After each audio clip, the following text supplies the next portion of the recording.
नमस्ते दोस्तों। अरे अर्चना बहू, क्या कर रही हो? अभी तक खाना तैयार नहीं किया। यह सबको भूख लग रही है और तुम हो कि अपने ही कामों में लगी हुई हो। सास सुनंदा जी बाहर से आवाज लगाते हुए बोली, लेकिन अर्चना ने तो कोई जवाब भी नहीं दिया।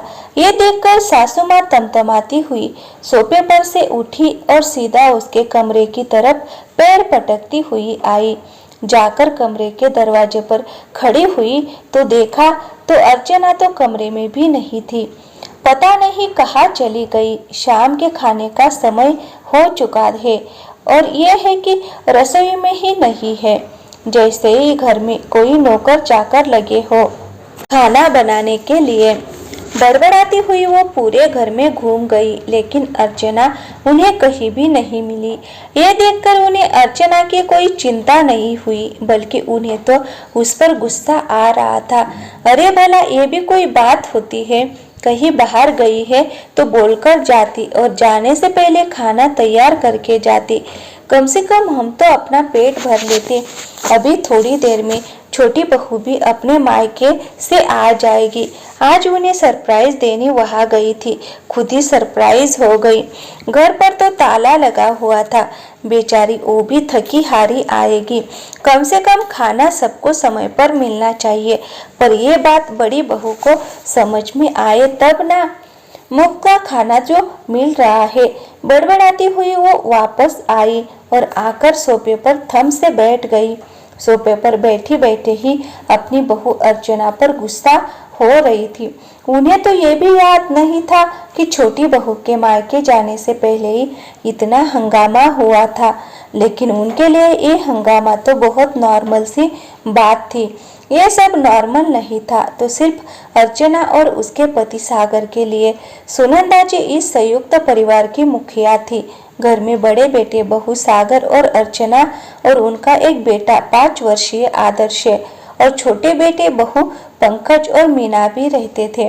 पंकज और मीना की शादी को ज्यादा से ज्यादा 7 महीने ही हुए थे। सागर जहां एक कंपनी में क्लर्क का काम करता था, वही पंकज इंजीनियर था। दोनों के ओहदे में फर्क था तो जाहिर सी बात है दोनों के कमाई में भी फर्क था, और ये कमाई का फर्क घर में भी सिर चढ़कर बोलता था। पंकज की हर बात सुनंदा जी जहां आंखें बंद करके मानती थी, वही सागर को किसी चीज की इजाजत भी आसानी से मिल जाए यही बड़ा मुश्किल होता था। सागर की शादी के बाद कम कमाई का ताना तो अक्सर ही सुनने को मिलता था, न सिर्फ सागर को बल्कि उसकी पत्नी अर्चना को भी। पर दोनों चुपचाप सुनकर रह जाते थे। पर ताने तब इतने ज्यादा नहीं थे, क्योंकि तब तक सुनंदा जी के पति रोहन जी जिंदा थे और उनका काम अच्छा चलता था, इसीलिए खर्चे ढक जाते थे। रोहन जी का जमीन खरीदने बेचने का काम था। रोहन जी बोलने में वैसे ही कमाल के थे। जो उनके पास आता था वो सौदा करवा कर ही भेजते थे। ऐसा नहीं है कि रोहन जी ने सागर को अपना काम सिखाने की कोशिश नहीं की। उन्होंने कोशिश की थी, पर सागर वाक पटुता के मामले में थोड़ा कमजोर था। वो लोगों को समझा ही नहीं पाता था। इस कारण उसने एक कंपनी में क्लर्क की नौकरी ही कर ली। पर रोहन जी को इसमें भी तसल्ली थी कि कम से कम बेटा अपने पैरों पर खड़ा है, अपनी मेहनत की कमाई खा रहा है। कम से कम इतना कमा लेता है कि अपना और अपनी पत्नी और अपने बच्चे का पेट तो भर ही लेगा। फिर ऊपर से वो बहू भी ऐसी लेकर आए जिसके हाथों में हुनर था, जो पार्लर का सारा काम जानती थी। पर ये अलग बात थी कि सुनंदा जी ने उसे ये काम कभी करने ही नहीं दिया। इधर पंकज पढ़ने लिखने में काफी अच्छा था तो उसने इंजीनियरिंग कर ली।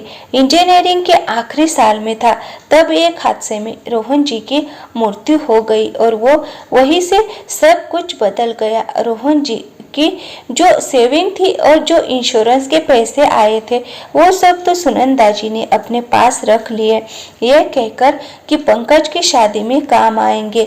घर का खर्चा तो अब सागर को ही करना पड़ेगा। खैर सागर ने भी इससे इनकार भी नहीं किया, लेकिन जितनी उसकी क्षमता थी उतना ही तो खर्च करता, पर सुनंदा जी उसे सुनाने से बाज नहीं आती। खैर इधर पंकज की कंपनी में नौकरी लगी और उधर उसके लिए एक अमीर घर की बेटी मीना का रिश्ता आ गया। सुनंदा जी ने तगड़े दहेज के लालच में झट से इस रिश्ते के लिए हाँ कर दी और मीना पंकज से शादी होकर इस घर में आ गई। शादी के दूसरे दिन जब मीना का सारा सामान ढंग से रखा जा रहा था तो उस समय नन्ना आदर्श भी उत्सुकता के कारण बीच बीच में आ रहा था।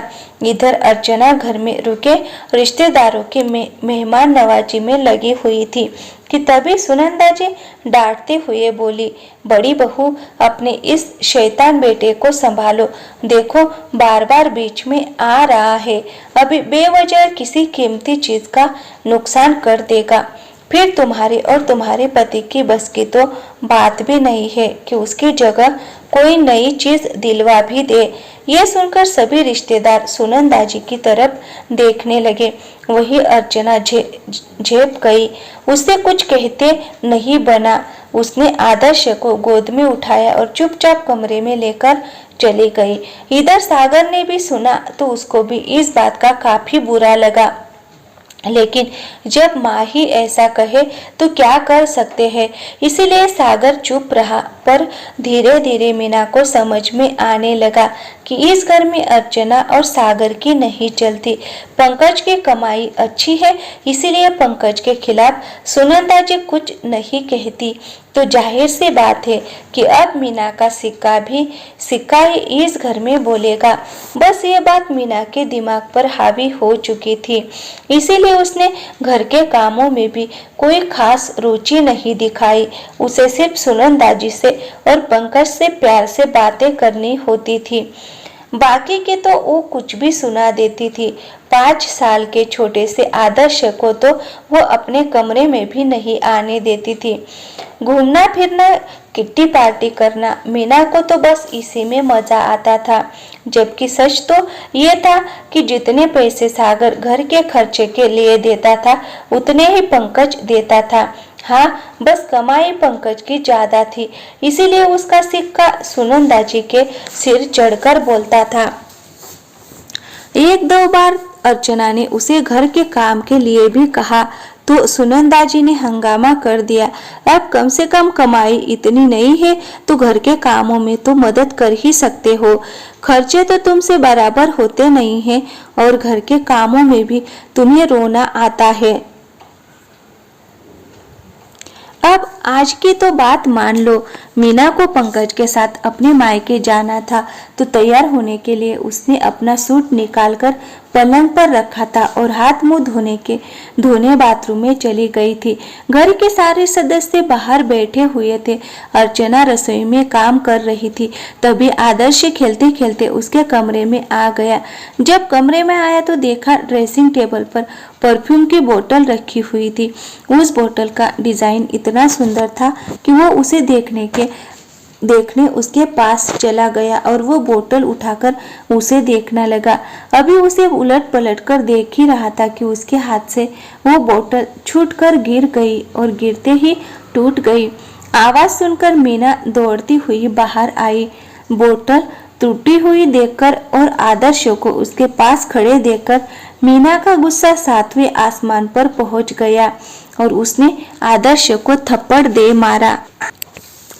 जोर का थप्पड़ गाल पर पड़ते ही आदर्श रोने लगा। शोर सुनकर सब लोग कमरे में आ गए। ये देखकर मीना ने गुस्से में कहा, भाभी संभालती क्यों नहीं है आप अपने इस नालायक बेटे को, देखिए कितना नुकसान कर दिया है।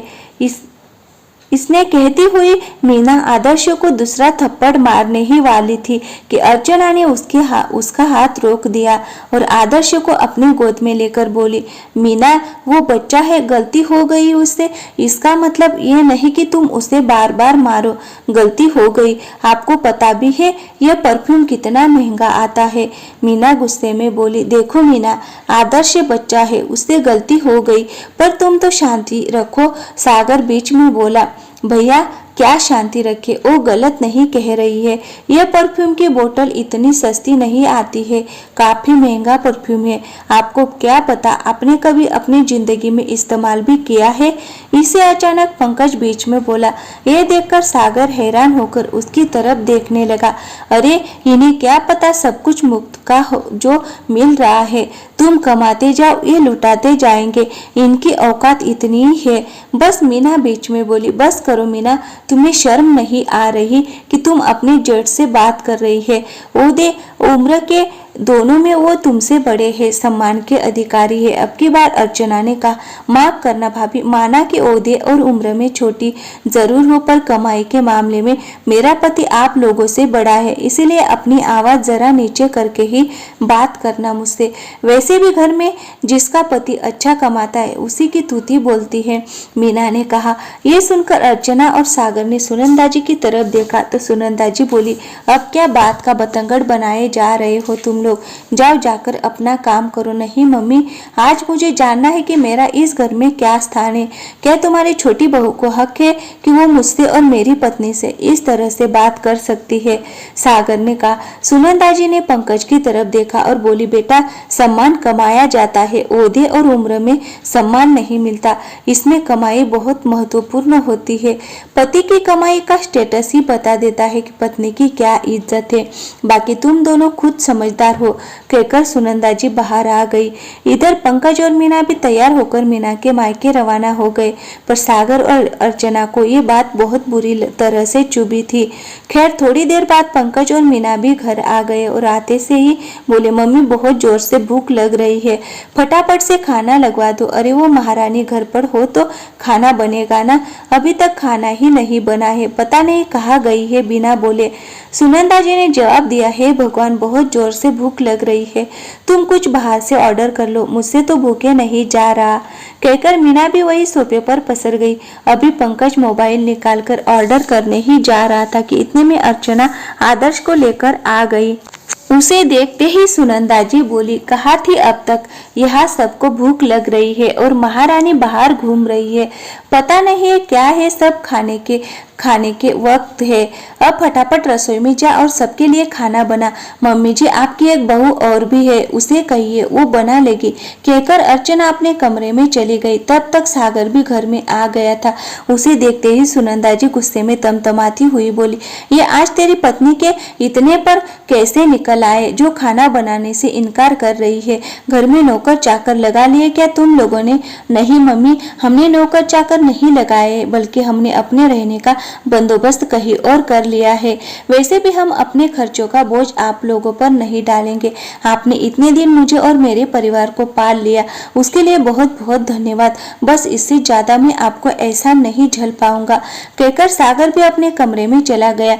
दूसरे दिन सागर और अर्चना दूसरी जगह शिफ्ट हो गए, पर सुनंदा जी या पंकज में से किसी ने उन्हें रोकने की कोशिश नहीं की, क्योंकि पार्लर का काम छोड़े हुए काफी वक्त हो चुका था। इसीलिए अर्चना ने पहले पार्लर ज्वाइन कर लिया। 1 साल वहां काम करने के बाद अपना खुद का पार्लर खोल लिया। दोनों पति पत्नी मिलकर कमाते भी थे और अपनी सेविंग भी करने लगे थे। धीरे धीरे उन्होंने वक्त के साथ काफी तरक्की भी कर ली। इधर हालात ये थे कि मीना के उलूल जुलूल खर्चों के कारण अब काफी खर्चा होने लगा था। काम तो उससे वैसे ही नहीं होता था, इसलिए नौकर चाकर भी लगाने पड़े। इसलिए अब पंकज के पास ज्यादा कुछ सेविंग नहीं रहती थी और इस बात को लेकर घर में आए दिन झगड़े होते हैं। वो अलग, और अब सुनंदा जी उस दिन को कोसती थी जब बड़े बेटे बहू का साथ देने की वजह उन्होंने छोटे बहू बेटे का